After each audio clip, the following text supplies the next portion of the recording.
Sealdah Krishnanagar city local. Everyone, good morning. আমি রিয়া, আমার Riaz blog চ্যানেলের নতুন একটি ভিডিওর সাথে সকলকে জানাই অনেক অনেক ওয়েলকাম আর অনেক ভালোবাসা। তো আজকের ভিডিওটা স্টার্ট করলাম সকাল 7:30 থেকে। তো আজকে অনেক সকাল সকাল রান্না করে একটা জায়গায় যাওয়ার আছে। তো এদিকে পটল ভাজা আর সিলভার কাপের মাছের মাথাটা ভাজতে দিয়েছি। এদিকে আমি ঘরে যাই, দেখি কি জামাটা পরে যাব। কোথায় যাওয়ার সময় জানো তো আমার জামা খুঁজে পাই না। জামা খুঁজে পেলেও কোনটা পরে যাব সেটা ডিসাইড করতে করতে অনেকক্ষণ টাইম লেগে যায়।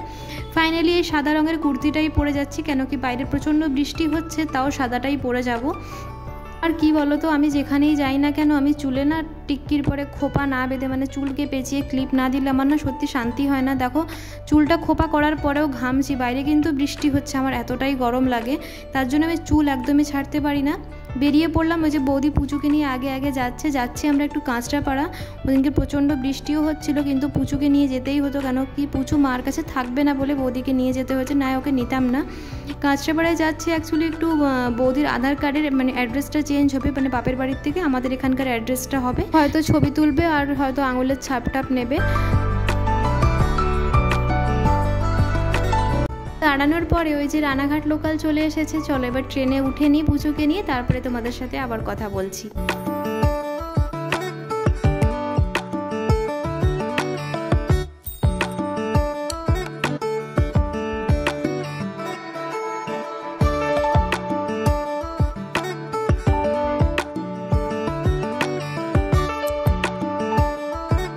দিনে বাইরে বেরোতে না ইচ্ছা করলেও ট্রেনে জানলার ধারে বা গেটের ধারে দাঁড়ালে সেই বৃষ্টির ছাটটা যখন গায়ে এসে পড়ে না, বেশ ভালো লাগে। আর বাইরেটা দেখো কি সুন্দর লাগছে, বৃষ্টি পড়েছে গাছপালাতে, পুরো চারিদিকে সবুজ আর সবুজ। প্রকৃতি সত্যি নিজের কত সুন্দর দৃশ্য মাঝে মাঝে আমাদেরকে দেখায়। বৃষ্টি ওয়েদারের দিনে এই বড় বড় ফ্ল্যাট ঘর বাড়ির দিকে না দেখে যদি ধান ক্ষেতের দিকে একবার তাকানো হয় না, কি অপূর্ব সুন্দর না লাগে। মনে হয় না একভাবে তাকিয়ে থাকি, না হয় একটু ফটো তুলি।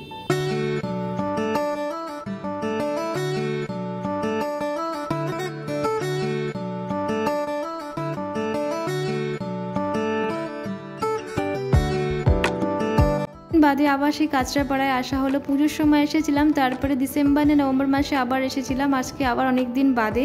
কাঁচরাপাড়ায় এটা নতুন করেছে, মাঝে আমি যখন এসেছিলাম ওই ডিসেম্বর মাসে, তখন কাজ হচ্ছিল, এখনও কাজ কমপ্লিট হয়ে পারিনি। আশা করি মনে হয় পুজোর আগে এটা চালু করে দেবে।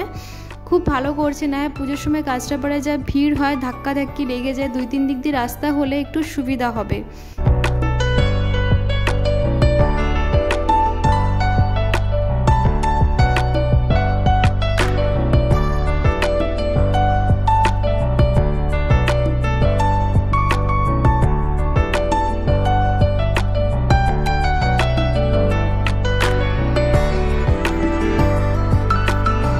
আমার জানো তো কাঁচরাপাড়ায় খুব আসা হতো, পড়তে আসতাম, সেইগুলো বৌদির সাথে একটু গল্প করছিলাম। আগে আমি কাঁচরাপাড়ায় কত মানে ঘন ঘন আসা হতো, 3-4 বছর আমি কাঁচরাপাড়ায় খুব এসেছি, তার জন্য কাঁচরাপাড়ার অলিগলি আমার অনেকটাই চেনা আছে। কেন কি যে স্যারের কাছে আমি পড়তাম, সেই স্যার না প্রচণ্ড রুম চেঞ্জ করতো, মানে এই রুম থেকে ওই রুম, এই রুম থেকে ওই রুম, কেন ওনার কাছে প্রচুর স্টুডেন্ট হতো, তার জন্য এতটা গলিগালা চেনা হয়ে গেছে। আর আমার কিছু বান্ধবী ছিল যাদের বাড়ি কাঁচরাপাড়া হালি শহরে, জানি না ওরা আমার ব্লগটা দেখছে কিনা, যদি দেখে থাকে তাহলে ওরাই ভালো বুঝতে পারবে, কেন আমি তো ওরা চিনতাম না, ওরাই আমাকে চিনিয়ে নিয়ে যেত দিদি, সেইভাবে সেই বুঝেই আমার এদিকে চেনা।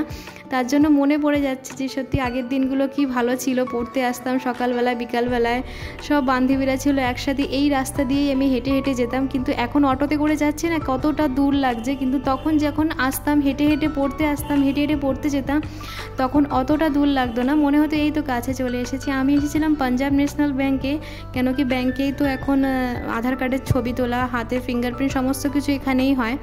তো যাই, উপরে পুরো ভূত বাংলার মতো লাগছে না। আমি তো প্রথমে ভয় পেয়ে গেছি, এতটা অন্ধকার কেন। তখন লোককে জিজ্ঞাসা করার পরে ওনারা বললো উপরে আছে ব্যাংকটা। সমস্ত কাজ মিটে গেছে, এবার বাড়ির দিকে যাই। ভেবেছিলাম বিশালে যাব, কেন কি ওখান থেকে বিশাল মাত্র 2 মিনিট ছিল, কিন্তু এদিকে ঝিরিঝিরি করে বৃষ্টি হচ্ছিল আর পুচুর সাথে ছিল, তো ও প্রচণ্ড বিরক্ত করছিল, তার জন্য আর যাওয়া হলো না। যদি আমি একা থাকতাম তাহলে অবশ্যই আমি যেতাম, কেন কি অনেক দিন কাঁচরাপাড়া একটু একা একা ঘোরা হয় না, তার জন্য বৌদিকে দেখাচ্ছিলাম। কেন কি বৌদি এদিকটা প্রথম এসেছে, তাই বৌদিকে দেখাচ্ছিলাম এই দিক দিয়ে আমি পড়তে যেতাম। জিজ্ঞাসা করছিল যে কোথা দিয়ে তুমি আসতে না যেতে।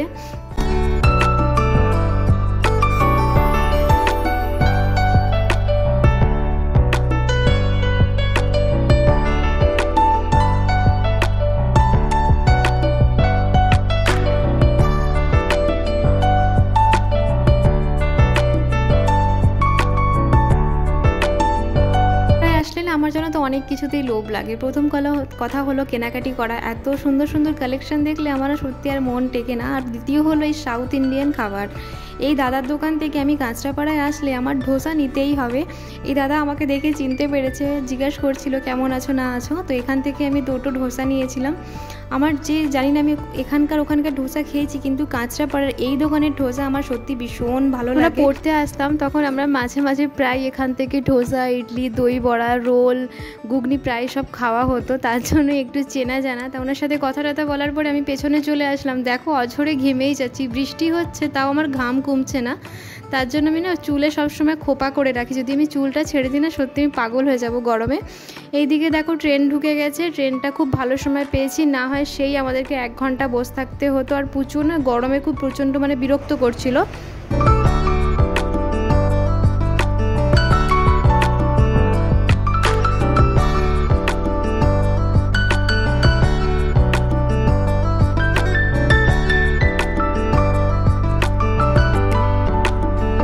বছর আগে যখন কাঁচরাপাড়ায় ঘন ঘন আসা হতো তখন প্রচুর জিনিস আমি কিনতাম। আর এই কাকু না সবসময় কানের মানে মাটির কানের বিক্রি করে, উনি না আমাকে দেখেই চিনতে পেরেছে। ওনার সাথে টুকিটাকি কথা বলার পরে এখান থেকে আমি গুড়ের গজা নিয়েছিলাম আর পুচুর জন্য একটা প্লাস্টিকের টিকটিকি নিয়েছিলাম। এর বাড়িতে না টিকটিকি দেখলে কেমন একটা করে, তার জন্য একটা প্লাস্টিকের টিকটিকি নিলাম। কিন্তু ওর কোনো ভয় ডর নেই, ও কোনো কিছুই ভয় পাচ্ছে। এর মধ্যে না ক্যামেরা অন করতে না সত্যি আমার কেমন একটা মানে লজ্জা লাগছিল।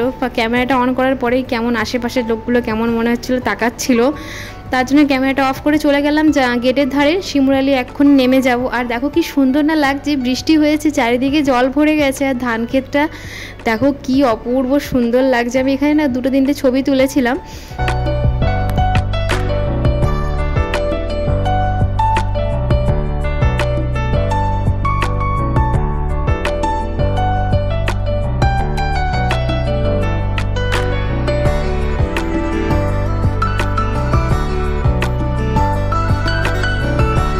এইদিকে শিমুরালিও নেমে পড়লাম। এইদিকেও একটু বৃষ্টিটা কমেছে, সকাল থেকে যা বৃষ্টি হচ্ছিল, আমরা যখন যাই প্রচণ্ড বৃষ্টি হচ্ছিল, এখন একটু বৃষ্টিটা বন্ধ হয়েছে। তো চলো বাড়ি গিয়ে একটু ফ্রেশ হয়ে নিই, তারপরে তোমাদের সাথে সন্ধ্যাবেলা দেখা হবে। এই যে সন্ধ্যাবেলা দেখা হবে বলেছি, চলে বসে পড়লাম ধোসা নিয়ে, যেটা আমার খুবই পছন্দ, বেসিক্যালি কাঁচরাপাড়ার ওই দোকানের ধোসা। আর সাম্বারটা এত ভালো করে, আর নারকোলের চাটনি তো কোনো কথাই হবে না। মা আর বৌদি তেমন একটা ভালো খায় না, তার জন্য পুরো ভাগটা আমিই বসিয়েছিলাম। ওরা অল্প খেয়েছে, আর চাটনি সাম্বার কেউ খায়নি, আমি একাই খেয়েছি।